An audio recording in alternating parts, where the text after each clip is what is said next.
Everyone has a story. Stories have power.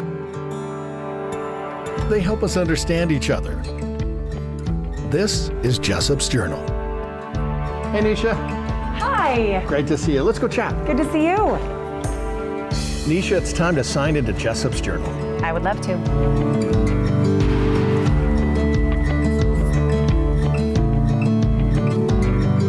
Well, Nicea, thanks so much for coming on Jessop's Journal today. Thank you for having me. Oh, now, I have to admit, okay, I watched you this morning on Good Things Utah, and I'm going, okay, what is Nicea wearing? So I can make sure that we at least kind of match. So I did pick up a little of the yellow. We completely color coordinated. I like it. You look very handsome. Well, thank you. But you know, it's funny. I remember we used to have an anchor by the name of Barb Smith at the TV station, okay? And she and I we didn't consult, but for a whole week we just did this little, when social media was just starting, believe it or not, you know, we started taking pictures, and it was the weirdest thing because like 4 out of the 5 days we actually color coordinated. It's just like, ooh, okay, that's There is crazy. truly something called the anchor planets align. Like it's a real phenomenon. Yeah. That there are days that you clash, there are days but then you all wear the same color, and days you magically coordinate. You cheated today, but. Yeah, I did. I admit it. But it worked. Well, that's totally serious, because I asked a lot of people, I've got Nicea Degering, you know, she's like the, you know, the godmother of Good Things Utah. What question should I ask? So there were a couple of questions that people wanted me to ask. So first off, totally serious, do you guys coordinate what you're gonna wear? No. Serious? We don't. Really? If there's a big show, Doug, if it's, I mean, obviously Halloween, if it's maybe Christmas or a formal show, we're gonna do something specific, yes. But on a day-to-day basis, I think we tried that at some point in the 18 years I've been on Good Things Utah, and it just didn't go well. Someone said they'd wear red and they turned up in blue because red was dirty, and we're like, but I wore this and it didn't work. So we just decided to roll the dice. And there are days truly that you watch the show and you might be like, look at him. And there are days that you're like, is there a funeral? Yeah, is there a funeral on the set? Yeah. We let it go because that's real life. That's True. I mean, it's real. Like everyone wears, some days you're like, that worked. I look in the camera and I go like this, and some days I go, I don't know if I'm doing that again. Yeah, not so much. Yeah. Well, because talking about Halloween, okay, so we recently did one, and you did, I think it was the Spice Girls? We did. Okay. In all the years that you've done Halloween, okay, on camera, because that's the other thing that's kind of crazy, okay? You do things out there. We do. Was there a favorite Halloween outfit that you wore over the years, you think? Duck Dynasty was over the top. Like She just like had it. I'm not kidding, because I had a beard, because I was unrecognizable when we did Duck Dynasty. I kind of remember that. It was insanely good. When I was Justin Bieber, I thought it was funny. Not the costume, because the costume was just okay. Like but I went to, this is a true story, I went to Harmon's after. Yeah. And I got hit on buying like candy for my kids' Halloween party at Harmon's as Justin Bieber. Oh, like Justin Bieber was at the Sandy Harmon's.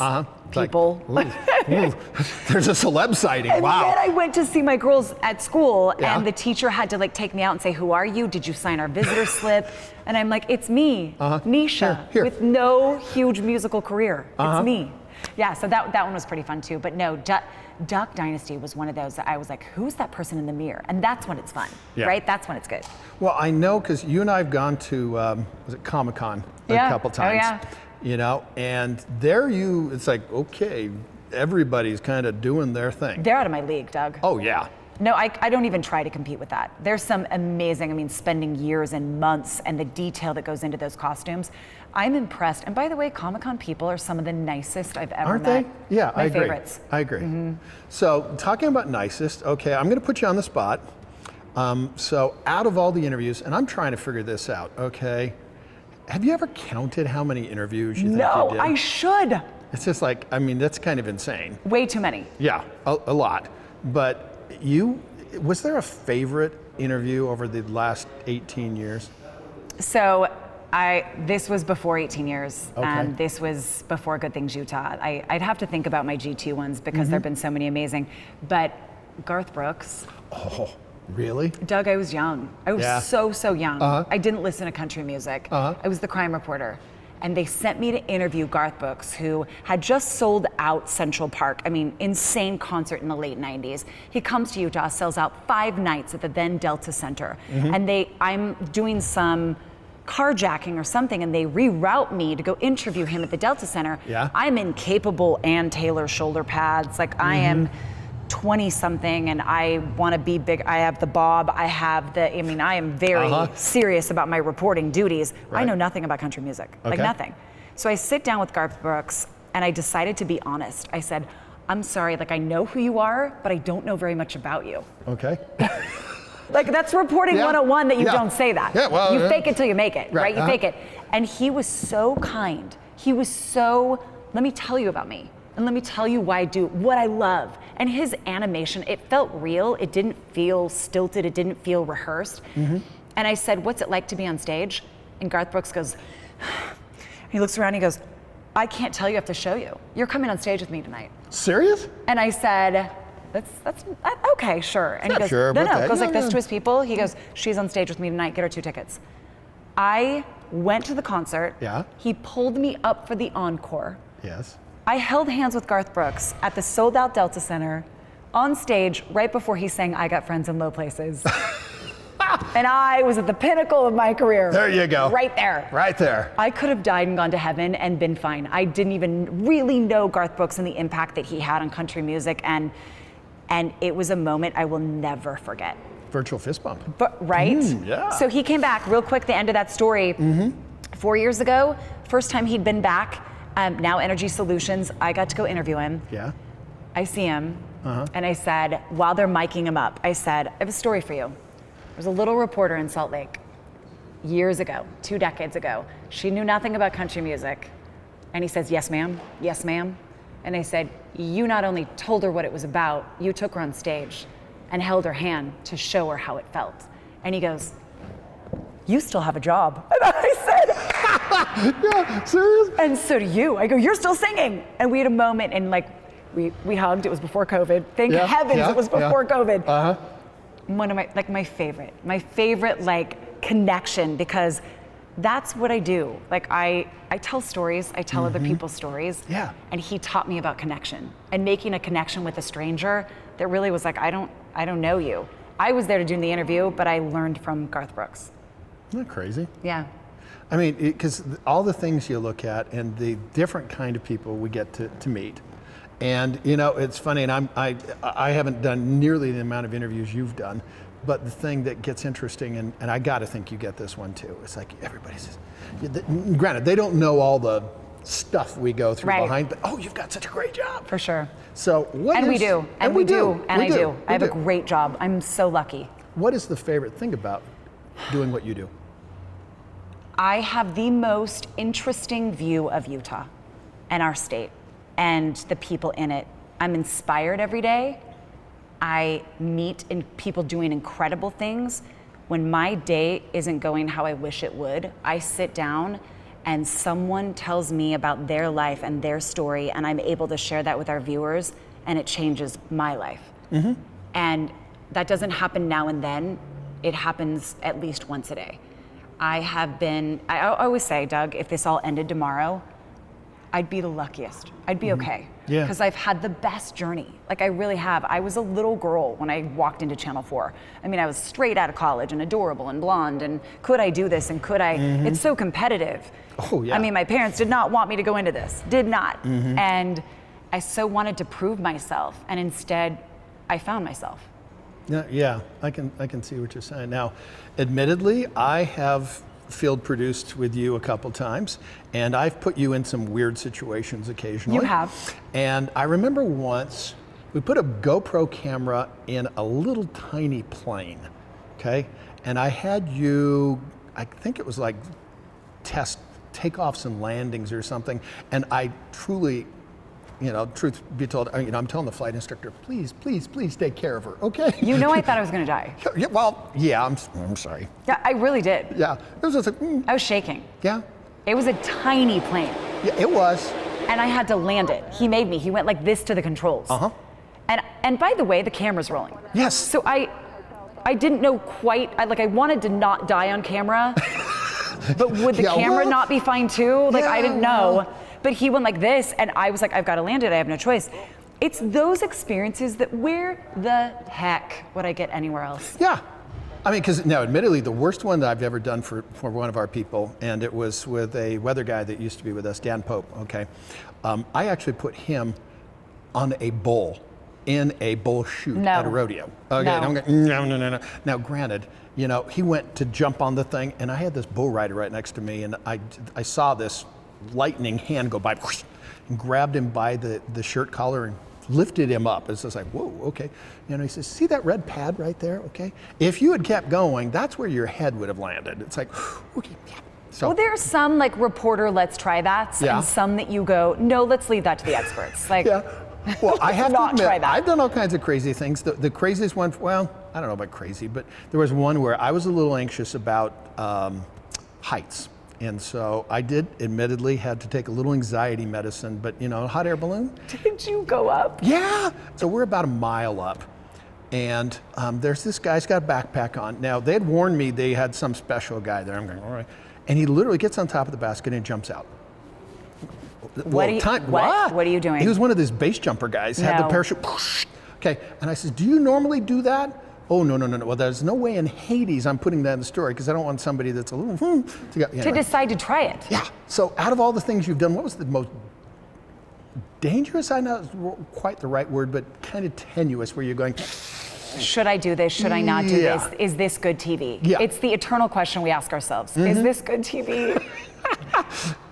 Anything for good TV, but not totally anything. I'm trying to think. On Good Things Utah, one of my moments was SeaWorld came on the show. Oh. And they brought this huge vulture. Okay. And I'm not afraid of vultures. I was standing pretty close to the vulture. Okay. And they said, would you like to feed it? And again, is this good TV? Of course I would. Has a beak like this size. yeah. So they said, hold out your hand. So I held out my hand to get the meal, I thought, or seeds for the vulture. And they proceed to put in my hand live mealworms. Oh. So I look down, Doug, and I have worms crawling all over my hand. My immediate reaction, I go, ah! Boom.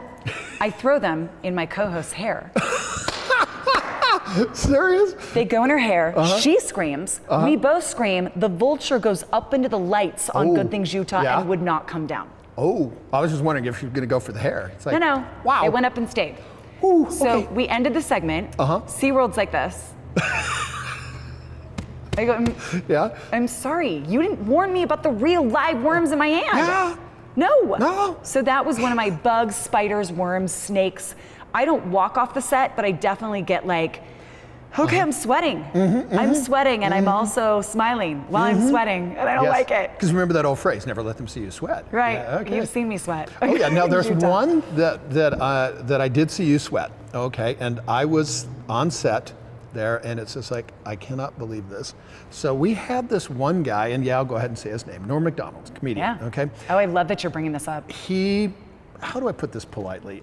He's known for dropping a couple F-bombs, okay? This is live TV. I think that's the one thing most people don't understand is that for the most part, the show is live. It is live, and it's morning TV. Yes, okay, and so try to keep it a little PG. So you remember that interview with Norm Macdonald? Oh, I remember that interview, Doug. Tell me I about can't believe you remember that. Oh, So, yeah. First of all, he was in our green room. Yes. Asleep. Oh, really? And the show had 3 minutes till it started, and he was still asleep in the green room. And they're trying to wake him up, and he's like, no. I mean, Saturday Night Live star. Yeah. And I love that show. I love Funny. I knew exactly who he was. I was excited to have him on. Yeah. He's sleeping. I'm like, well, that's okay. We'll get him, right? We'll get him. He stumbles on the set, sits down, and is not in the mood for an interview. And I can tell. And it's at the beginning of our show because we're so excited. Norm Macdonald from Saturday Night Live is gracing us on Good Things Utah with his presence. He's on for, 30 seconds? And takes a phone call. Yeah. An actual phone call. Yeah. On the air. Hey, what? Are we golfing? No, what are you doing? At first I thought it was part of the shtick. Yeah. Like it's gonna be funny. No, it was a phone call about golf later in the week. It went on and on. No, wait. No, I thought that we were going, well, what have you been doing then? Did you have lunch? In my ear, in our IFBs, right? Yeah. Because we're talking to the producers and they're like, make it stop. Sounds like, how the heck are you supposed to do that? Nicea. And I go, hey, who are you talking to? And he goes, I'm on the phone. I said, so I grabbed the phone out of Norm Macdonald's hand. I remember. And I go, hi, we're on live TV in Utah. How are you? Now it's kind of funny, I guess. And I go, can you hang up, please? Like, we got to finish this interview. You can call him later. I hand it back. He literally takes it and turns and goes, okay, so anyway, what It's like, I still don't remember how the heck we got out of that interview. The sweat was like going down my face. I could not, it went on for 5 minutes. I have to admit, number one, I was surprised that, we didn't have to use a beat button. And number two, that you handled it so graciously, because I knew that, oh, this is off the rails really bad. I think often you say, I've said before, was that just said on TV? Was that just done on television? Is this really happening? And you have seconds to think about it. And just so everyone knows out there, it's not only you thinking, you're being talked to by people in your ear, you're being motioned at by people by the camera, and you're trying to gauge your interview so they don't lose their train of thought. Right. There's a lot of things going through your mind. And at that moment, I was just like, can I break his phone?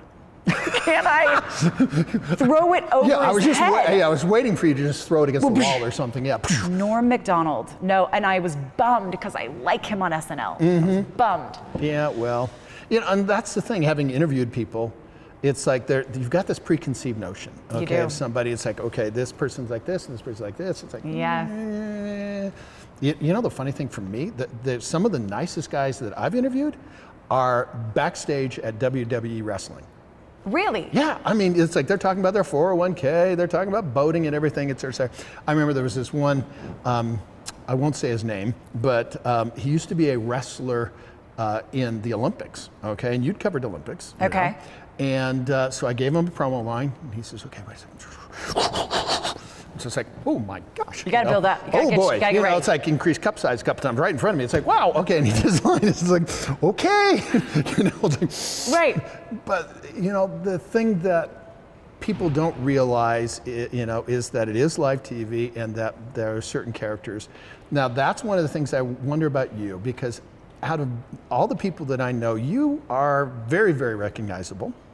I mean, you're on Good Things Utah, you've got the Honda commercials, you've got all this, that, and the other. Without sounding funny, do you have any privacy when you go out to dinner or something like that? I mean, what's that like? I don't notice it as much, Doug, to be totally honest with you. I don't notice. I would much rather have people come say hi than wonder if I would say hi back, because the answer is I always will. Good Things Utah is about the viewers. If what I'm doing is not resonating with you to where you see me at Harmon's and you can say, Nicea, hi, I'm doing something wrong. I don't see myself as separate. I see this as a really cool job. Yeah. That if you're not watching, I don't have. So my connection to viewers and how I feel about that, I've never felt like I would love to be where no one knows me. When no one says hi, I'm worried. I'm in Costco and I would love to say hi and what do you like about the show and what connects you to the show. Right. And hopefully you feel like I'm as real on TV as I am in person. Now, that being said, TV is TV. I probably will swear when I'm not on camera, but I won't on camera. And I'm probably going to try to move that Norm Macdonald interview along in a way that I may not if we were just somewhere on the street. So you have to finesse TV a little bit, but I hope that I'm the same person there and at home and at Costco and at Harmon's and at Cafe Rio. Yeah, and we know a lot of the same people, and you are one of those that I like when people ask me about you. I'm going, here's the thing about Nicea, okay? What you see is what you get. Thank you. There are a bunch of people that not so much is the polite way to put it. It's like, okay, they've got their on-air persona, yeah, and then off the camera, I'm not necessarily somebody you want to spend a lot of time with. Don't mean to be rude, but yeah. But I just recently interviewed Waylon Lucas. She is with a judge and on Cake Wars. With Food Network. And I asked her the same question, and she says, it took a while to get used to because, people go, and, she was about ready to go, you're being rude. And then she goes, oh yeah, I am a public figure. I think the preconceived notion of you and the judgment of that is still hard for me all these years later to wrap my head around. That you have a preconceived notion of Nicea and you've never met me in person. Yeah. That's hard for me. I know people say you have to have a thick skin to be in that business. I don't think thick skin exists. I think you can be a little more resilient, but it hurts when someone's opinion of you isn't who you are, or who you think you portray. And I think I've been doing this 25 years next month. 25 years in local TV, and I still think that I want to genuinely be a kind person. Yeah. And I hope that resonates, and when it doesn't, I feel bad about it. I feel badly about it. Yeah. I still do. Well, and you and I've talked about this a bit, and this is where it gets kind of intriguing, okay? Because we're both veterans on this stuff. Now I'm going to sound like the old fart. I won't put it on you. I'm so young. Okay, yeah, I mean, you started when you were what, 4, I think Exactly. it was? Yeah. I'm a guy, you're a gal, and the amount of the difference in the comments that we get is kind of intriguing. I'll give you an example. I want to get your opinion here, okay? There was this anchor in Australia, male anchor, okay? Totally serious. He did an experiment where he wore the exact same suit. I remember this. Okay, now we changed ties, but he wore the exact same suit for a whole year, okay? What in the world would happen? How many days would it have been before you got crap online if you had tried to do something There's like that? an expectation of women in every aspect, but especially on television, that's different than men. Yeah. For sure. There's an expectation of hair and makeup and aging and how you're acting that I think is far different than men. And I don't know, I mean, I'm not a guy on social media, so I don't know how that works. I also don't have any sons. I have 2 teenage girls, and I see what they go through. And how to navigate that in ways that I didn't grow up with that. So when I tell them I get it, the first thing I hear is, no, you don't. No, you don't get it. I struggle with some of the comments. So how is my 15-year-old processing a comment about herself and how she looks? And I go back to, if you have nothing nice to say, don't say anything at all. Right. But I don't think that's the case. I think you have to teach your kids, and I've had to learn myself how to navigate those comments. And it's so interesting. When I started, I mean, did we even have email at the station when I started? I don't think, 1995? Yeah, I know. I'm not sure. You had Just to barely. call in Yeah. to complain. Right. And Yeah, we'd oh, yeah. go- And we'd people go, did. You Yeah. don't like it? Okay, click. Click. And then you would think about it again. Right. Then email happened, and then social media, and suddenly it wasn't about my performance anymore. It was about my nose, or my shirt I wore, or the way I talked, and I chased it, Doug. I chased what they said. If I could be that, then I could make everyone happy. And I did that for a couple of years. I found myself chasing people's opinions of me. And if I did that, I'd be more likable. If I talked faster, if I read the New York Times, I'd be smarter. And then I was too smart. And then I dumbed it down a little and laughed more. And then I tried to sit up straight, and then I tried not to be as tall, so I'd not wear tall shoes. And it took me years to find that I'm only good at Nicea. I'm not good at anyone else's perceived notion of me. I will fail with that every time. I can only authentically be me. And that's enough for me. I hope it's enough for you, but it's okay that it's enough for me. And that was a hard lesson learned in front of a camera for me. Yeah. I'm glad you share that, because I've had a number of other people interview and kind of bring some of that stuff up. And actually, it was Lorene from Mill Creek Gardens. She has this, how she writes little notes on all over the place, and she wrote one that says, "I'm good enough." And you're right. Just be yourself. Try not to be somebody else. I mean, we're on TV. I'm not sure you call us actors, but I mean, that's the other thing. Can you imagine being an actor that was a mean person, on camera? And everybody thinks that they're a mean person in real life. I mean, it's like, whoa. Right. I'm not sure how you'd play that one. That's my role I play. No, I think that everyone has something unique. And when it comes to Good Things Utah, we've had a rotating cast, right, of different co-hosts. And each one of them was on that show because of what they brought to it. Not because you were like so-and-so and looked just like them or acted just like them, but because you're uniquely you. And it's what I try to teach my girls, to celebrate difference and celebrate what about you is amazing, not how you fit into everyone else. Because there will always be someone prettier, there'll always be someone younger, there'll always be someone blonder or not blonde. You can't chase that, you won't win. Right. And I tried, so I know.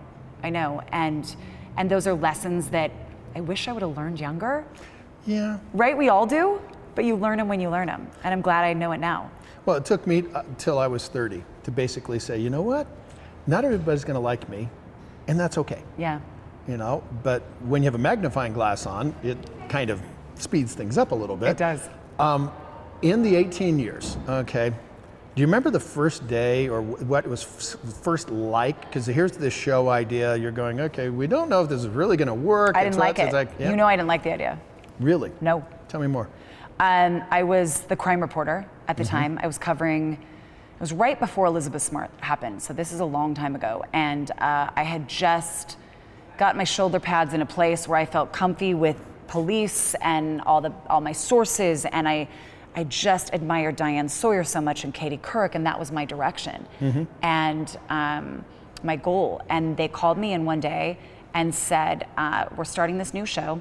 We're gonna cross the line between entertainment and news. We're gonna call it infotainment. It's just taking hold. You've seen this brand new show called The View, right? It's 3 years old. We're gonna do something like that here, and you're gonna be on it. And I literally sat there for a second and I said, no. Let me think. No. What am I doing on that show? Well, we're gonna cook. We're going to craft. That was very big at the time. Scrapbooking, huge in Utah at the time.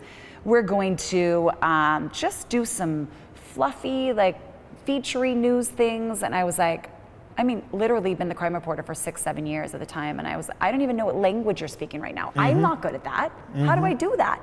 So I said no. And I was told that was not the right answer. Wow. We're going to do this show, Good Things Utah, and you're going to be part of it. I cried in my car. I went out to my car, had no cell phones at the time. So I cried in my car, went back into my desk phone, called whoever, this is preposterous. What is this show? It's never going to work. Here we are 18 years later. My left-hand turn was the right turn. Yeah. And I love it because people in charge will forever say, I remember when you said no. Look at you loving this and embracing it all these years later. Now, admittedly, I don't really visualize Brian Carlson and Marco Surtees trading places, but you know. You never know. You never know. So you were kind of looking for Diane Sawyer. So just out of curiosity, because we all grow and develop and everything, you've got what I consider, and I know a lot of people consider, a dream job. I mean, I do have a dream we've got job. the political stuff, but for all the good stuff, we're in pretty good slots. If you had a magic wand and okay, Nicea, here I'm your fairy godfather. What do you want? What would you want to do? What's your dream? I have days that I miss news because it's my first passion. I'm a journalist. It's what I went to school for. I got into this, Doug, to tell people stories, just like you. Never my own. It's so strange for me still to tell my own because I feel like I'm better at telling other people's and giving them a platform to tell their story. And I miss that sometimes. And I went to Good Morning America last fall, and my daughter's dance company was there. And I got to go in and sit down, and I sat in the front row and I looked around Good Morning America and the way they infuse journalism with entertainment, with personality on this scale that we do this every day in local TV, but not on that scale. Not with 7 cameras and how many crew members and oh my goodness, the lighting and the set and I had a second where I was like, is someone gonna mic me up? Wow, yeah, They're like, ma'am, you're in the audience. I go, I don't have my IFB in. Is there an IFB here? And I think when it ended, Doug, I was like, I have to sit here. I'm like, I don't think I can go. Oh, this dear. is my spot. You kicked out your chair. Okay, you got the camera angle ready, everything's good. I had a moment. I would love that. And at the same time, I would tell you, I've been exactly where I've needed to be. I have. And life happens. Sometimes not how you thought or how you wanted it to. But I know that being here in Utah at home has been the best thing for me. Yeah. I've loved every minute. Well, I will say there's this one young man that I've interviewed a number of times. His name is Chase Hansen. He's the guy that does Project Empathy with the homeless and everything. I love Chase. You know, and so I just recently interviewed him, and yes, he was on the stage. He was mic'd up on Good Morning America. Chase, you beat me to it. And he told me, though, that because of his experiences with us, that he wants to be a reporter. And I'm He's going, totally taking very my job cool. someday. It's like, okay. So I said, okay, Chase, I'm going to let you have 3 questions. Okay, so he asked me, blah, blah, blah. So I'm going to ask you, okay, imagine that I'm 11-year-old Chase. Okay, right here. Okay. He's very well spoken. Oh, so very so well. Up your game a little. Okay, so here's the thing that Chase would want me to ask Nicea Degering. So with all the interviews that you do, is there a favorite question that you like to ask people? I could start with the one I don't like, that I swear we all did when we got out of college. We love to say, in the worst circumstances. I mean, whatever, I'm crime reporting, right? So there have been horrific things going on. How do you feel Oh, I hate that one. about that? Oh boy, yeah. You know that one? Oh, yeah, no, that's Because yeah, you want to evoke that's on my emotion. no-no list. Well, Yes. it's like a no-brainer, right? You want to evoke emotion, but then it's so insensitive. It's so just like you obviously feel upset, and I just said, "How do you feel?" My favorite question. That's a good one. Probably, something that completely gets you to think, something that gets you to open up, and it's usually a follow-up. It's not the initial, because the initial question gets you started. The follow-up is what gets you really thinking. So if I said to you, Doug, tell me about JESSOP'S journals, and then after I said to you, tell me why you're passionate about this. Tell me what makes you want to bring people's stories to light.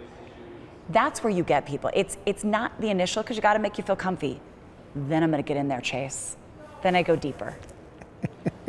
That one was for you, Chase. Just saying. Okay. Did you see the dig? She did pretty good, right? What do you think? And Okay. dig. You dig? Okay. Yeah. So with my follow-up question. Okay, go. See how we're Get in doing? there. Okay. This is the winding up question. It's JESSOP'S journal. Restico makes my journals. And they do a beautiful job. Don't they? They're going to make one for you. Do you know that I love journaling? Really? And I haven't always.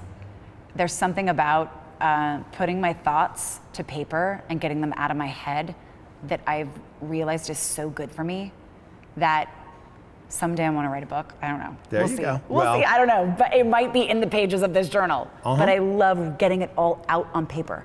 Okay. Well, Restico has a hashtag called Leave Your Mark. Nicea Degering, how do you want to leave your mark?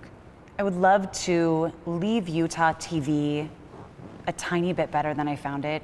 I would love to be remembered for being authentically me on and off the screen, for being kind, for not being so distant and caught up in what I do that I forget that everyone out there is why I get to do what I do.